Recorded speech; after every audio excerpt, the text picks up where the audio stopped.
Good morning, children. This is the last chapter of your syllabus, first term syllabus in chemistry, the nature of matter.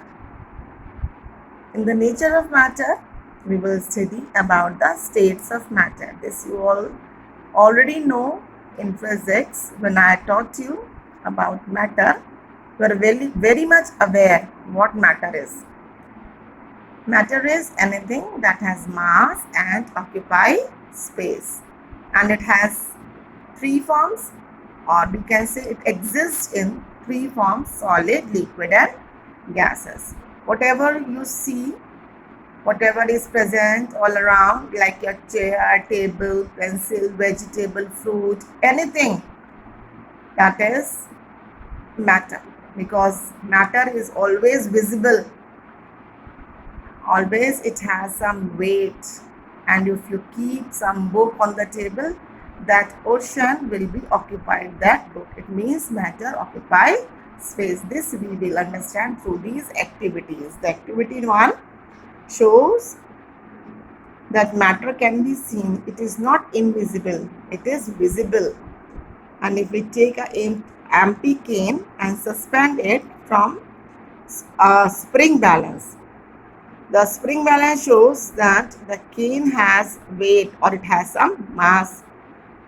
Now pour water in the can. What do you notice? Just see. You can see the difference. Empty can. Now it is filled with water. You can see the difference between the weight. And to this activity, we can conclude that both solids and liquids have weight and can be perceived by senses, or we can see our eyes, we can understand. And the second activity will tell us that matter occupy space. Take two balloons. One is deflated balloon, means it doesn't have air, and what you will see, just see, you can very well see the diagram. One is deflated balloon, other one is inflated balloon. When we inflate the balloon, we have to blow the air, and when we blow the air, the size of balloon will increase, and when the size will increase, the weight will also be there. It means air matter has some weight. And just see, inside air is there, that is why it is bigger in size. So we can very well say air occupy space. This includes air is a matter. See the third activity to show that matter has got mass. Take two similar balloons and inflate them equally.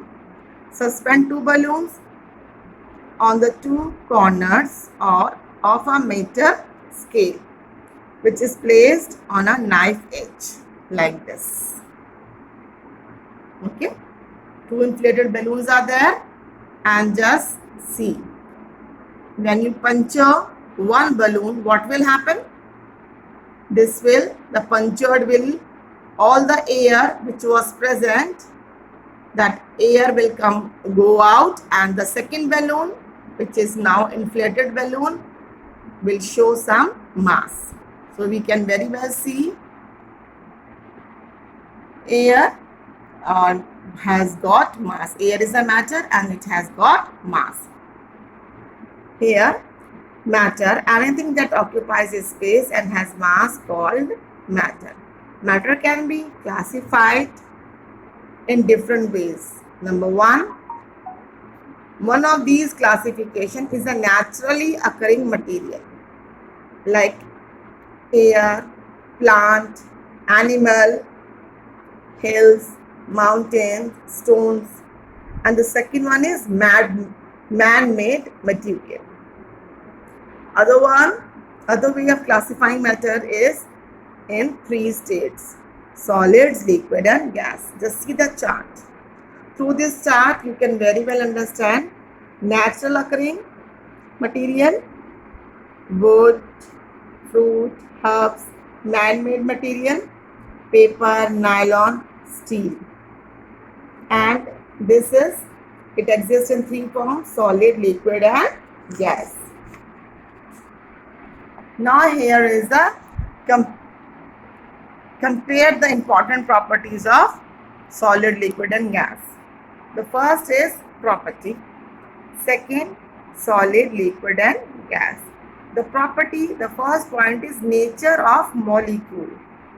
What is the nature? Whether they are closely packed, loosely packed or very loosely packed. In solids, molecules are closely packed. In liquids, molecules are loosely packed, and in gases, they are very loosely packed. The second thing is shape.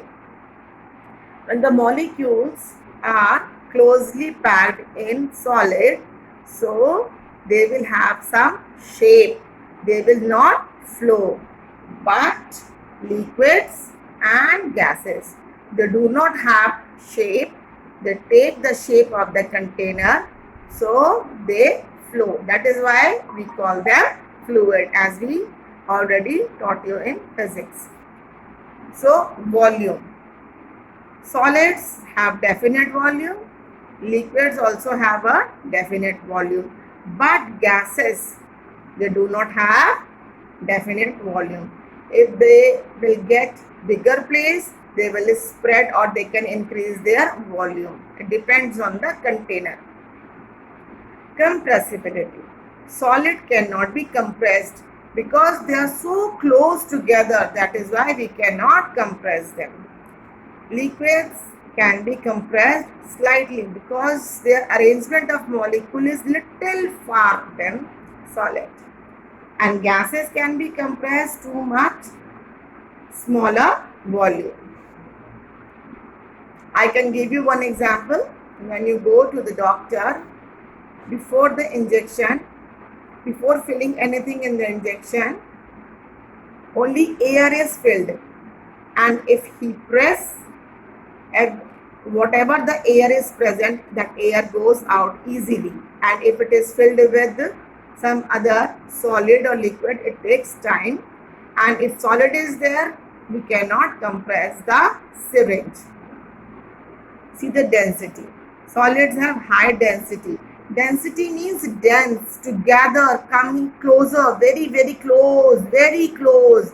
Just see, it is very close.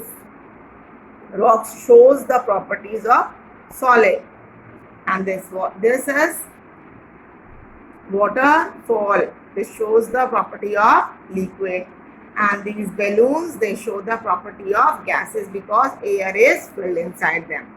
Achha, I was explaining about the density. Density is something very dense, close together. Molecules are very close together in solids, so the density is very high. Liquid has medium density and gases have low density. So here you can see the different objects. Wood is solid, chalk is solid, sugar is solid, LPG, gas, pencil is solid, water is liquid, glass, beads, they are solid, oil is liquid, balloon, see balloon is filled with air, it is gas, juice in the form of liquid. So this is, here you can write in your book itself if you have book. Solid, liquid and gases. All the things which are solid you can write in one column, liquid in other column and gases in the third column. Now we will study about the kinetic theory. Kinetic means motion. Anything which has motion, which is moved, that is a kinetic theory. The idea that all substances contain incredibly small moving particle is called the kinetic theory of matter. As I told you, the word kinetic comes from a Greek word with meaning moving, all the time moves. The main point of the kinetic theory are all matter, whether it is a solid, liquid or gas, they made up of invisible moving particles. We cannot see them, they are so tiny. These particles are actually atoms, molecules and ions.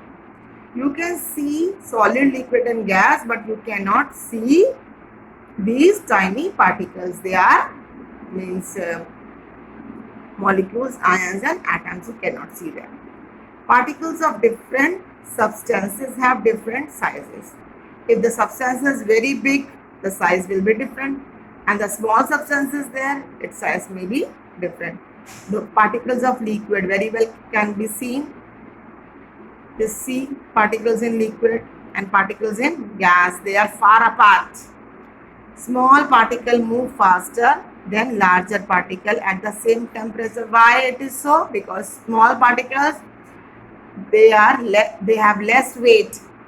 They are very light, but larger particle, they are heavy in weight. That is why they take time to move. As the temperature rises, the particle possess more energy and move around. More temperature, more movement. In a solid, the particles are very close and they can only vibrate about their fixed position. They do not move here and there. But in liquid, particles are further apart. They have more energy and they can roll around each other. And in gases, particles are far apart, far from each other. They move very fast and randomly in all the space they can find.